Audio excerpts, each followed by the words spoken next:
হয়, কেন সে আমার সাথে এই কাজটা কেন করলো? একদিকে নৃশংস, অন্যদিকে সামাজিক যৌবনের চাহিদা পূরণে পাপকে বেছে নেওয়াই যেন কাল হলো এই যুবকের। তাই তো মানুষ বলে থাকে, যেমন কর্ম তেমন ফল।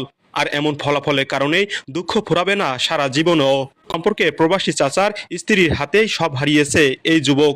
আমার কোনো বাঁচার লক্ষণ নাই, আমি তো স্বীকার দিয়েছি আমি এই কাজটা করছি। এই নারীর স্বামী প্রবাসে থাকার সুবাদে সম্পর্কে ভাতিজার সাথে অনৈতিক সম্পর্ক গড়ে উঠে থাকে।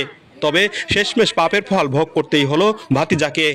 তো বাড়িতে আসছে, আসার পরে আমার ঘরে প্রায় সময় আসে, থাকে, আটা দেয়, আবার চলে যায়।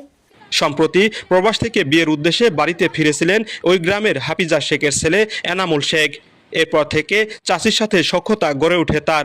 সেই সখ্যতা গড়ায় ব্যভিচারের মতো জঘন্য পাপ কর্মে, যা ইসলামী শরিয়া অনুযায়ী জঘন্যতম কবিরা গুনাহ। বাঁচার লক্ষণ নেই। এই নারীর অভিযোগ, ভাতিজার অফুরন্ত চাহিদায় অতিষ্ঠ হয়ে ওঠে সে। টানা 4 ঘন্টায় একাধিকবার মেলামেশা করায় ধস্তাধস্তি হয় তাদের মধ্যে। আজকেই হয়েছে, আগে পরে না, আজকেও আমার ওর সাথে শারীরিক সম্পর্ক আজকে হয়েছে। বললাম না 1.5 ঘন্টা পরে আমার মানে ধস্তাধস্তি হয়েছে, আমার কাপড় চুপুর ছিঁড়ে ছুটে।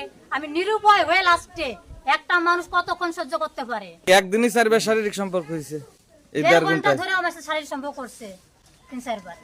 এক পর্যায়ে পরিস্থিতি চরমে পৌঁছালে নিজেকে রক্ষায় চাচি নেন চরম পদক্ষেপ। হাতের কাছে থাকা ধারালো অস্ত্র দিয়ে ভাতিজার গোপন অঙ্গ কেটে দেন। এতে গুরুতর আহত অবস্থায় তাক্কেল কলেজ হাসপাতালে ভর্তি করা হয়েছে। নানা প্রশ্ন ও আলোচনার। স্থানীয়রা বলছেন, পারিবারিক মূল্যবোধের অবক্ষয় ও সামাজিক নিয়ন্ত্রণের অভাবই এমন ঘটনার পেছনে দায়ী।